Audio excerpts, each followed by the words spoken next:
So today we are going to start chapter number 4 from the Punjab textbook board. And in this chapter we are going to discuss different types of bonding, किस तरह से atoms आपस में relatable होते हैं, interaction करते हैं या बॉन्ड बनाते हैं. पहला पॉइंट यहाँ पे है मॉलिक्यूल्स. मॉलिक्यूल्स बेसिकली दो तरह के होते हैं. एक तो मॉलिक्यूल वो होता है जिसमें आप जो हो जिसमें एटम्स एक दूसरे से इंटरेक्ट करते हैं. मतलब दो तरह के होते हैं. एक को हम नाम देते हैं एलिमेंट का, दूसरे को हम नाम देते हैं कंपाउंड का. एलिमेंट में क्या होता है कि different like same functional groups आपस में ये सेम एटम्स आपस में जुड़े हुए होते हैं. इसकी एग्जांपल हम लेंगे.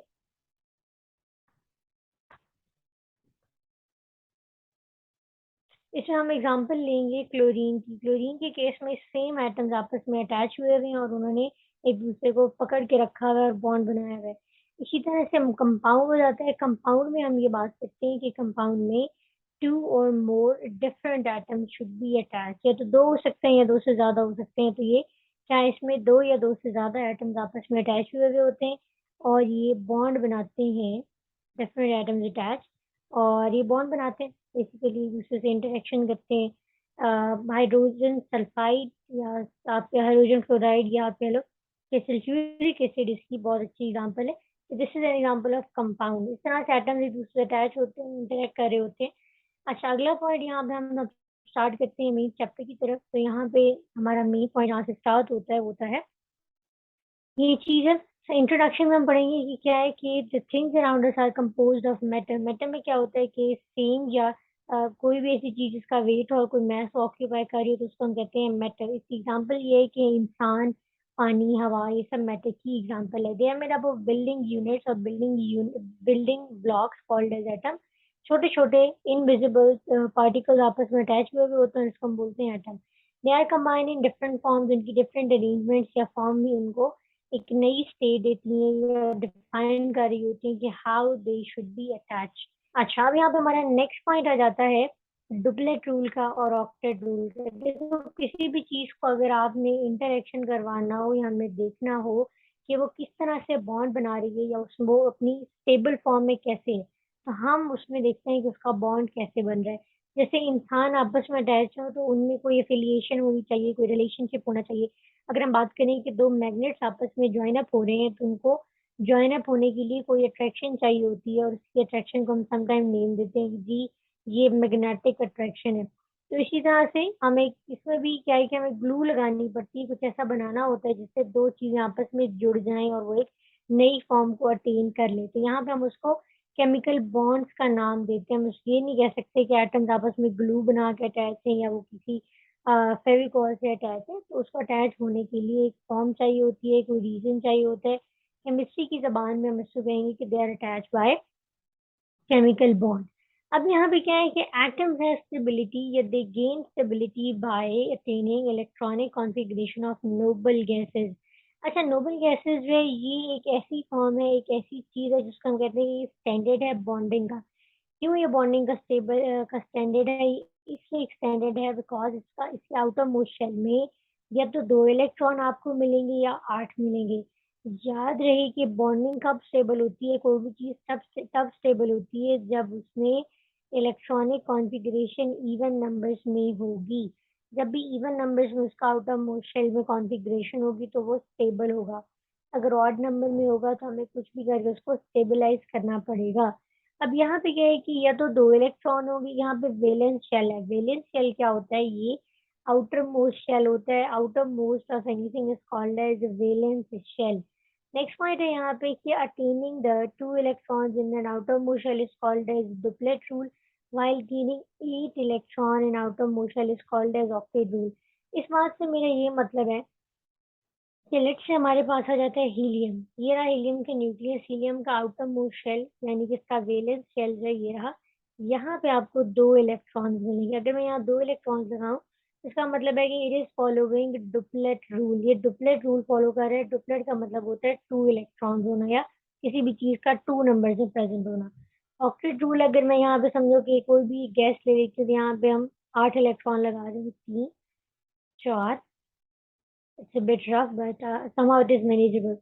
So 4, 5, 6, 7, and 8। अब देखो यहाँ पे 8 इलेक्ट्रॉन समझ चुके हैं कि ऑक्टेट रूल है, किसी भी चीज को अपने आप को स्टेबल जब करना हो तो उसमें क्या रिक्वायर्ड होता है, उसमें उसको इवन नंबर्स रिक्वायर्ड होते हैं। तो या तो वो दो होंगे समहाउ, या फिर वो दो से ज्यादा होके 8 हो सकते हैं, मतलब नंबर वेरी कर सकता है। बट मेन कॉन्सेप्ट ये है कि आपको इवन नंबर्स में उसको स्टेबिलिटी प्रोवाइड करनी होती है। The noble gases, they do have 2 or 8 electrons in their valence shell। ये अंदर ये पॉइंट्स हैं, इसको आप हाईलाइट कर लो। इसमें क्या है कि they have outermost shell, they have 2 or 8 electron in its outermost shell। तो जब इसमें 2 या 8 electrons present होंगे outermost shell में, it means कि ये stable है। It means noble gases have their valence shell completely filled। इसके लिए हम यूज करते हैं inertness का नंबर, जो मैं अंडरलाइन कर रही हूँ, इसको आप शॉर्ट नोट बना सकते हो। इसके लिए हम यूज करते हैं कि they are inert in nature, और उन पे चार्ज नहीं होता है, क्योंकि चार्ज तभी आता है जब किसी भी चीज से हमने इलेक्ट्रॉन लेने हो या देने हो। एक्सेप्ट करेगा तो कैराइन होगा, एक्सेप्ट करेगा तो एनाइन होगा, डोनेट करेगा तो कैटाइन होगा, मतलब पॉजिटिवली चार्ज होगा। Their atoms do not have valence, they do not have vacant spaces between their like their shells. ठीक, यहाँ पे देखो चीज है, उस पे एक सीटर है, सोफा है, वहां पे सिर्फ 8 लोगों के बैठने की जगह है, तो मैं वहां पे 9वां या 10वां पर्सन नहीं बैठा सकती हूँ। इट मीन्स कि ये इनर्ट इन नेचर है, ये स्टेबल है, और they are unable to accommodate extra electrons in them. Therefore noble gases, अब नोबल गैसेज का आउटर मोस्ट शेल फुलफिल्ड है। They can not accept, can not donate electron, ना तो वो एक्सेप्ट करेंगे, ना डोनेट करेंगे, ना ही शेयर करेंगे।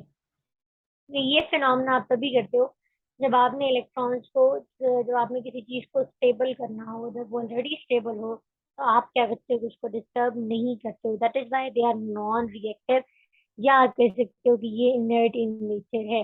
अगला पॉइंट हम देखते हैं यहाँ पे, the importance of the noble gas electronic configuration lies in the fact that all the other atoms tried their best to have noble electronic gas configuration. तो वो क्या करते हैं कि अपने आप को नोबल गैसेस वाली कॉन्फ़िगरेशन में लाने के लिए कुछ भी करते हैं, या तो वो इलेक्ट्रॉन एक्सेप्ट करेंगे, या डोनेट करेंगे, या शेयर करना भी एक ऑप्शन होती है कि वो शेयर करेंगे, अपने आप को स्टेबलाइज कर लेंगे। जी, नेक्स्ट पॉइंट हमारे पास आ जाता है। अभी यह है कि कैसे इलेक्ट्रॉन जो है अपने आप को स्टेबल इस लेवल पे लाएं कि वो इलेक्ट्रॉन की अपने आप को स्टेबल कर सके। Basically there are 3 methods to attain the stability. First point आपके पास आ जाता है, an atom can accommodate 8 electrons in its covalent shell in 3 ways. वो 3 फॉर्म्स में या 3 फैक्ट्स के थ्रू अपने आप को स्टेबलाइज कर सकता है। पहला पॉइंट तो ये आता है कि by giving its electron to anything else. Let's say किसी चीज में 3 इलेक्ट्रॉन थे, अब उसके पास दो हल हैं, या तो वो इलेक्ट्रॉन लेके 4 में कन्वर्ट हो जाए, या वो अपना इलेक्ट्रॉन डोनेट करके 2 में आ जाए। मतलब उसने it have to get rid of odd number, जिससे हमने आपको ऑड नंबर से रिमूव करना है, निकालना है। तो उसके लिए 2 मेथड्स हैं, या तो वो खुद को इवन में शिफ्ट कर ले, इलेक्ट्रॉन को डोनेट कर दे, जैसे कि सोडियम में होता है। सोडियम बिलोंग करता है बेसिकली ग्रुप नंबर 1 से। और याद रहे कि जितने भी मेटल्स होते हैं उनमें एक टेंडेंसी या प्रॉपर्टी होती है कि वो इलेक्ट्रॉन्स को डोनेट कर देंगे। जब भी कोई मेटल इलेक्ट्रॉन का डोनर होता है या वो इलेक्ट्रॉन को डोनेट करते हैं, तो हम क्या कहते हैं कि दे आर, जब that is known to be the best electron, best metal, या सिंपली मेटल क्या होता है कि it is called as, let me write it down, it is electron donor. Donor का मतलब होता है इलेक्ट्रॉन गिवर, ये इलेक्ट्रॉन दे देगा। अब क्या है कि the best electron could be donated, the more electron, या the easily electron could be donated. जब उसको आप इजीली डोनेट कर सकते हो, तो क्या होता है, वो उतना ही अच्छा the best conductor of electricity है।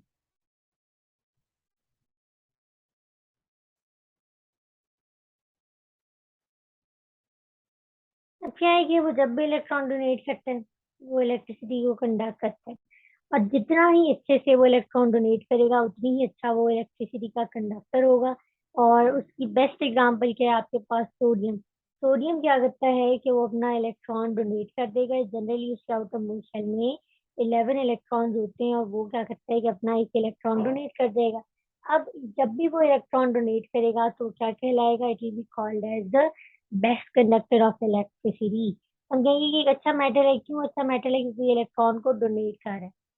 अगला पॉइंट हमारे पास आ जाता है bye gaining electrons from other, या तो वो मेटल होगा। अच्छा, जनरली डोनेशन की जो प्रॉपर्टी होती है वो आपको नजर आएंगी मेटल्स। और वो मेटल्स भी कौन से? Majorly group number periodic tables हम आगे पढ़ेंगे, उसी ग्रुप नंबर 1 2 3 में ये इलेक्ट्रॉन डोनेशन की एबिलिटीज आपको नजर आएंगी, इलेक्ट्रॉन डोनेट करेंगे। इसी तरह से अगर आप आ जाते हो गेनिंग, अब इलेक्ट्रॉन को डोनर अगर है तो कोई एक्सेप्टर भी तो होगा ना, अगर ये इलेक्ट्रॉन डोनेट करेगा तो कोई वहां पे होना चाहिए जो उससे इलेक्ट्रॉन को एक्सेप्ट भी करे। तो इस केस में क्या है कि आपको नॉन मेटल्स नजर आएंगे। और ये जो नॉन मेटल्स हैं ये होंगे electron acceptor. They are called as electron acceptors. तो ये इलेक्ट्रॉन को एक्सेप्ट करेंगे। और इसकी एग्जांपल है क्लोरीन। तो सोडियम डोनेट करेगा, एक क्लोरीन एक इलेक्ट्रॉन को एक्सेप्ट कर लेगा। इसी तरह से क्या है कि by sharing the valence electron with other, अब ये शेयरिंग में होते हैं, शेयरिंग में यूजली बनती है, हम आगे पढ़ेंगे। उसको आप कोवलेंट बॉन्डिंग कहते हो। और कोवलेंट बॉन्डिंग में क्या होता है? इलेक्ट्रॉन्स की शेयरिंग हो रही होती है। इसमें इलेक्ट्रॉन एक्सेप्ट नहीं होता, डोनेट नहीं होता, दोनों के बीच में जैसे ह्यूमंस में हैंडशेक होता है वैसे ये एक शेयरिंग हो रही होती है, हाथ मिलाते हैं और एक दूसरे के इलेक्ट्रॉन्स को आपस में शेयर कर लेंगे। मतलब तुम भी ना दो मैं भी नहीं दूं, लेकिन हमसे इसको म्यूचुअली म्यूचुअली कोलैबोरेट कर लेंगे, शेयर कर लेंगे। That's it. नेक्स्ट बार यहाँ पे हम अगले, अब यहाँ पे एक क्वेश्चन ये हो जाता है कि हमें कैसे पता चलेगा कि एटम्स जो है वो how can be identify that atoms are going to react in a certain way. ये हमें पता लगता है पीरियोडिक टेबल की पोजीशन में। लेट्स सी, अगर आपके पास होता है group number 1 2 3, group number 1 2 3 of the periodic table is metallic in nature. और अगर ये मेटालिक है तो ये क्या करता है? ये इलेक्ट्रॉन्स को डोनेट करेगा। जब भी ग्रुप नंबर 1 ग्रुप नंबर 7 के एलिमेंट से रिएक्ट करेगा तो वहां पे एक चीज हमें मिलेगी, इसको हम कहते हैं कि वो बनाएगा आयोनिक बॉन्ड। तो सिंपली ग्रुप नंबर 1, इसको मैं ग्रुप में लिखूंगी, ग्रुप नंबर 1 2 3, ये जब रिएक्ट करेगा ग्रुप नंबर, आपके लिए group number, okay, when they are going to react with group number 6 7 and यहाँ 8 तो वैसे रिएक्टिव नहीं होता। तो ये यहाँ पे बनेगा आयनिक बॉन्डिंग। अच्छा, अब यहाँ पे ये हम आगे मूव करेंगे तो ये कोवलेंट बॉन्ड कब बनेगा? जब ग्रुप बाकी जब जब यहाँ पे शेयरिंग हो रही होती है, जनरली क्या होता है कि group number 4 reacts with hydrogen oxygen, मतलब जहाँ पे मेजरली कार्बन होता है ना वहां पे आपको कोवलेंट बॉन्डिंग ही मिलेगी। कोवलेंट बॉन्डिंग में क्या है कि ह्यूमन हैंड की तरह शेकिंग होगी, दोनों इलेक्ट्रॉन शेयर करेंगे।